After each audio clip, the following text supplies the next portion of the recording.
bulan ini, yang berjudul hubungan antara banyaknya mendengarkan lagu berbahasa Inggris dengan nilai mata pelajaran bahasa Inggris. Jadi pembahasan yang pertama, saya akan membahas latar belakang dari penelitian saya.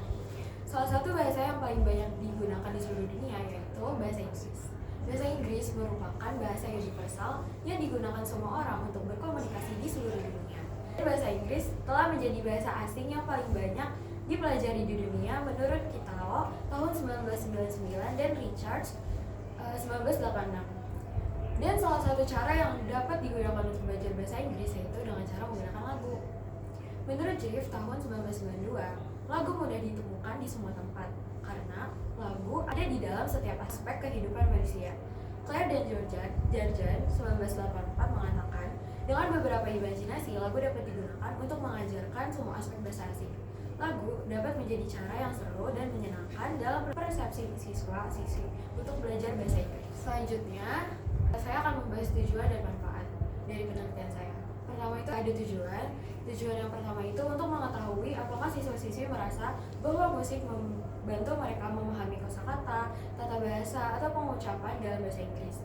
Yang kedua, untuk mengevaluasi seberapa besar mendengarkan lagu berbahasa Inggris dapat mempengaruhi motivasi belajar dan tingkat kepercayaan diri siswa-siswi dalam menggunakan bahasa Inggris. Yang kedua, saya akan membahas manfaatnya. Jadi manfaatnya itu dapat memberikan pemahaman yang lebih baik tentang peran musik, memberikan wawasan kepada pendidik tentang bagaimana siswa-siswi dapat memanfaatkan musik baik dalam pembelajaran maupun pengajaran. Selanjutnya, saya akan menjelaskan metode penelitian yang saya gunakan. Jadi, saya menggunakan metode penelitian kuantitatif berupa Google Form dan metode pengumpulan data yang telah dilakukan berupa angket, yaitu kuesioner. Selanjutnya, ada target project. Jadi, target project penelitian saya yaitu siswa-siswi SMA Negeri 13 Jakarta kelas 10, 11, dan 12. Selanjutnya, ada timetable. Jadi, pada tanggal 16 April 2024, saya mengumpulkan data-data penelitian yang terkait di internet. Kemudian, tanggal 18 Aprilnya, saya mulai mengolah data dalam bentuk tabel. Selanjutnya, tanggal 20 April 2024, saya mulai mengerjakan PowerPoint sesuai yang ditentukan. Kemudian, tanggal 21 Aprilnya, saya menyelesaikan laporan dan mengunggah di Google Form. Selanjutnya, ada mind mapping dari hasil penelitian saya. Jadi, yang pertama itu ada subjek penelitian, yaitu siswa-siswi SMA Negeri 13 Jakarta kelas 10, 11, dan 12. Kemudian ada objeknya, analisis hubungan antara banyak yang mendengarkan lagu berbahasa Inggris terhadap nilai mata pelajaran bahasa Inggris. Kemudian ada metode penelitian, saya menggunakan metode penelitian pengumpulan data kuantitatif. Kemudian kapan dan di mana? Dimulai sejak 17 sampai 21 April 2024 di SMA Negeri 13 Jakarta Utara. Kemudian bagaimana caranya? Saya searching lewat internet, terus pengumpulan data kuantitatif melalui angket, yaitu kuesioner yang disebar lalu diubah menjadi diagram pencat. Sumber penelitiannya sebagai berikut. Jadi salah satunya ada repository.uki.ac.id. Selanjutnya, ini merupakan tabel pengolahan data saya. Kemudian selanjutnya saya akan masuk ke dalam pengolahan data. Jadi jumlah data yang saya peroleh yaitu adalah sebanyak 27. Yang pertama, cara mencari X bar dan Y bar. X bar itu rumusnya adalah sigma X dibagi jumlah data atau banyaknya data. Jadi sama dengan jumlah X-nya itu 402 dibagi jumlah data 27. Hasilnya 14,89. Begitu juga ya dengan Y bar, 2356 dibagi 27 sama dengan 87,26.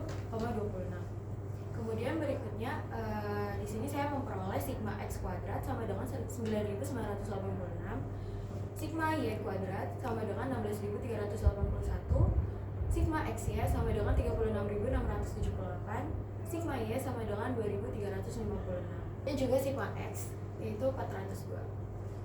Di sini saya akan mencari X-nya yaitu dengan rumus akar dari sigma X kuadrat dibagi banyaknya data dikurang X bar kuadrat. Sama aja, XX kuadrat sama dengan kita masukin nilai sigma X kuadratnya yaitu 9986 dibagi banyaknya data yaitu 27 dikurang dengan X bar kuadrat yaitu 14,89 kuadrat. Hasilnya adalah 148,14. Kemudian saya akan mencari SXY. Rumusnya adalah sigma XY dibagi banyaknya data dikurang X bar dikali Y bar. Hasilnya adalah 59,14.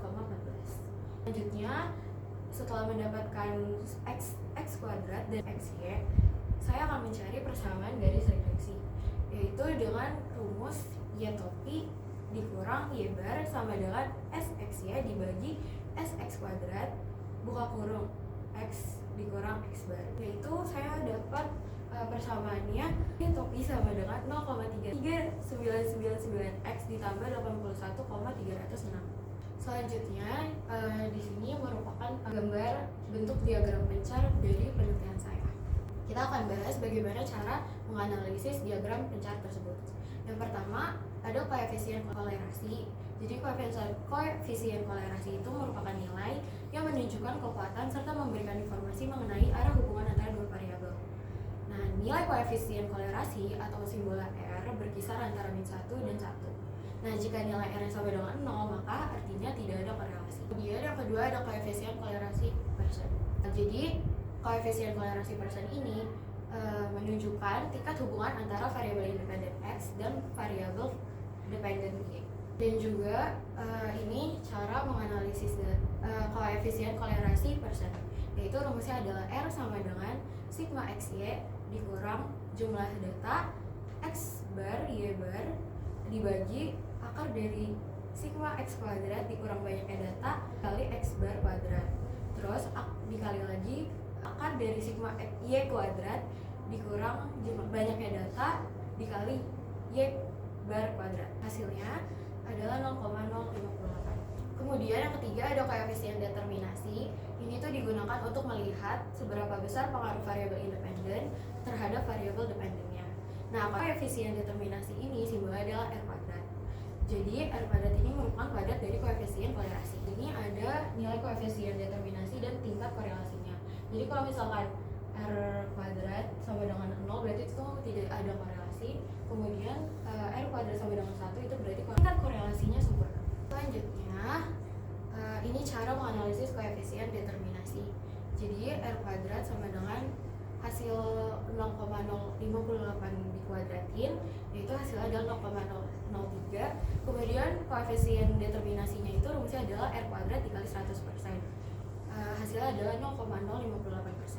Selanjutnya kita sudah sampai pada kesimpulan. Jadi kesimpulan penelitian saya ini, di penelitian ini tidak memiliki kolerasi, sedangkan memiliki koefisien korelasi positif berdasarkan nilai koefisien determinasi yang sangat lemah, yaitu 0,058% antara variabel independennya, yaitu banyak yang mendengarkan lagu bahasa Inggris dalam sehari, dan variabel dependennya nilai ujian bahasa Inggris pada siswa-siswi SMA Negeri 13 Jakarta Utara. Nah, jadi nilai ujian bahasa Inggris tidak berpengaruh walaupun siswa-siswi SMA Negeri 13 Jakarta banyak yang mendengarkan lagu berbahasa Inggris dalam sehari. Sekian dari saya, kurang lebihnya mohon maaf apabila ada kesalahan dalam mengucapkan. Wassalamualaikum warahmatullahi wabarakatuh.